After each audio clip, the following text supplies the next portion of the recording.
Բարի գալուստ մեր ալիք, ողջունում ենք ձեզ մեր ալիքում և առաջարկում բաժանորդագրվել, որպեսզի բաց չթողնեք ամենակարևորի մասին տեղեկացված լինելու ձեր հնարավորությունը։ Ձուն համարվում է մարդկության ամենահին ու ամենօրյա օգտագործվող սննդամթերքներից մեկը։ Այն հարուստ է բարձրարժեք սպիտակուցներով, վիտամիններով, հանքանյութերով։ Միայն մեկ ձուն կարող է ապահովել օրգանիզմի օրական սպիտակուցային կարիքի գրեթե 1/3-ը։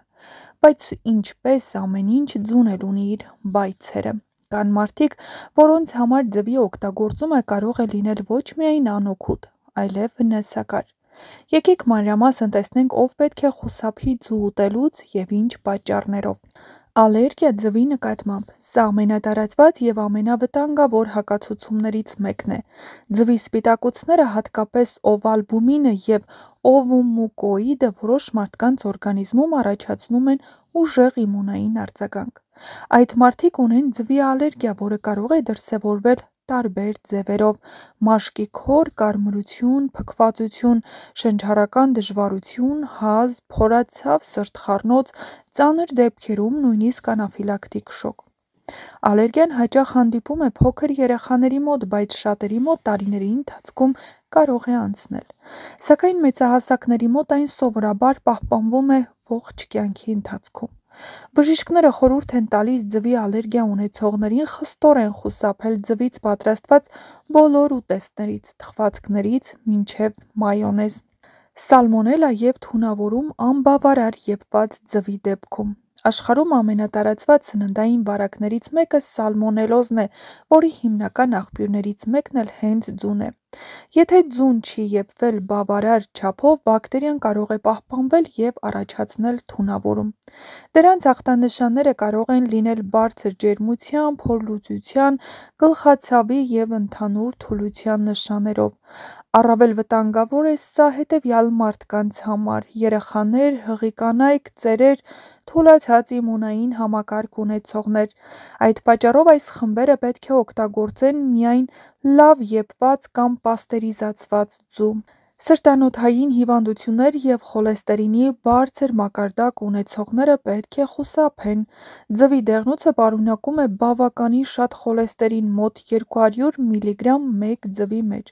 Թեև վերջին տարիներին գիտնականները նշում են, որ սննդային խոլեստերինը միշտ չէ, որ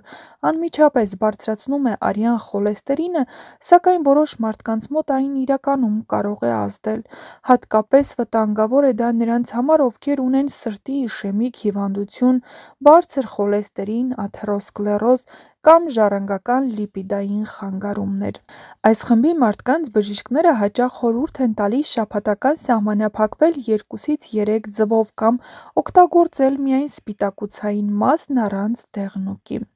Հետաքրքիր փաստ՝ նոր ուսումնասիրությունները ցույց են տալիս, որ առողջ մարդկանց համար օրական 1 ձու օգտագործելը սովորաբար չի վնասում սրտի առողջությանը, սակայն ամեն ինչ կախված է մարդու ընդհանուր սննդակարգից ու ապրելակերպից։ Լյարդի և մարսողական հիվանդություն ունեցողները ևս պետք է խուսափեն շատ ձու օգտագործելուց։ Ձվի դեղնուցը հարուստ է ճարպերով։ Եթե մարդն ունի լյարդի հիվանդություններ, օրինակ հեպատիտ, լյարդի ցիրոզ, լեղապարկի բորբոքում կամ խոլեստերինի մետաբոլիզմի խանգարումներ, ապա ձվի ավելորդ օգտագործումը կարող է ծանրացնել վիճակը։ Այս մարդկանց համար խորհուրդ է տրվում ձուն ուտել ոչ ավելի, քան շաբաթական 2 անգամ։ Խուսափել տապակած ձվից, նախընտրել խաշած կամ գոլորշու վրա պատրաստված տարբերակները։ Հղիներ և փոքր երեխաներ։ Հղիներն ու փոքր երեխաները մինչև 1 տարեկան չպետք է ուտեն հում կամ կիսաեպ ձու, քանի որ դրանք առավել զգայուն են վարակների նկատմամբ։ Հղիների դեպքում սալմոնելոզը կարող է վտանգավոր լինել ոչ միայն մոր, այլև պտղի համար։ Միևնույն ժամանակ, նոր հետազոտությունները ցույց են տալիս, որ ձվի փոքր քանակի ներառումը երեխայի սննդակարգում 6-ից 8 ամսականից կարող է օգնել կանխել հետագա ալերգիաների առաջացումը, բայց դա պետք է արվի միայն մանկաբույժի խորհրդով։ Հետաքրքիր գիտական փաստեր ձվի մասին։ Ձվի սպիտակուցը համարվում է բնական չափանիշ, որը համեմատվում են բոլոր մյուս սպիտակուցները, նրա կենսաբանական արժեքը գրեթե 100 է։ Ձվի դեղնուցի գույնը կախված է հավի սննդակարգից: Եթե հավը կերել է գազարի կամ եգիպտացորենի վրա հիմնված կեր, դեղնուցը կլինի ավելի վառ դեղին: Կան մարդիկ, ովքեր կարող են ուտել օրական 1 ձու առանց որևէ խնդիր, իսկ մյուսների մոտ նույն քանակը կարող է բարձրացնել խոլեստերինը՝ կախված գենետիկ գործոններից: Ձվի թաղանթը պարունակում է կոլագեն և հիալուրոնաթթու նյութեր, որոնք նպաստում են մաշկի և հոդերի առողջությանը: Ձուն ինքնին վատ կամ վտանգավոր մթերք չէ: Այն օգտակար է մեծամասնության համար, եթե օգտագործվում է խելամիտ քանակությամբ, բայց եթե դուք ունեք ալերգիա, տառապում եք սրտանոթային, լյարդի կամ իմունային խնդիրներով կամ պարզապես չեք հանդուրժում ձու, ապա ավելի լավ է նախքան այն ձեր սննդակարգում ներառելը, խորհրդակցել բժշկի հետ: Հիշեք, առողջությունը սկսվում է գիտակից ընտրությունից: Երբևէ մտածե՞լ ես ինչու է հենց ձուն դարձել կյանքի, ծննդյան ու նոր սկզբի խորհրդանիշը: Այս փոքրիկ սպիտակ լորիկը հազարավոր տարիներ շարունակ եղել է ոչ միայն սնունդ, այլև խորհրդանշական ու մշակութային խորհրդանիշ: Մարդը ձու է օգտագործել դեռևս քարե դարից: Հնագիտական գտածոները ցույց են տալիս, որ մարդիկ հնագույն ժամանակներում գտնում էին վայրի թռչունների ձվերն ու օգտագործում դրանք սնվելու համար: Իսկ դու գիտե՞ս ինչպես ընտրել ձուն և ինչպես ստուգել՝ արդյոք ձուն թարմ է, թե ոչ: Ձվի թարմությունը ստուգելու ամենահին մեթոդն է՝ գցիր այն ջրի մեջ: Եթե բարձրանում է, հին է, եթե մնում է հատակին, ուրեմն այն թարմ է: Իսկ դու գիտե՞ս որտեղից է գալիս գունավոր ձվերի ծագումը: Գունավոր ձվերի ավանդույթը գալիս է հին Հայաստանի և Պարսկաստանի տարածքից: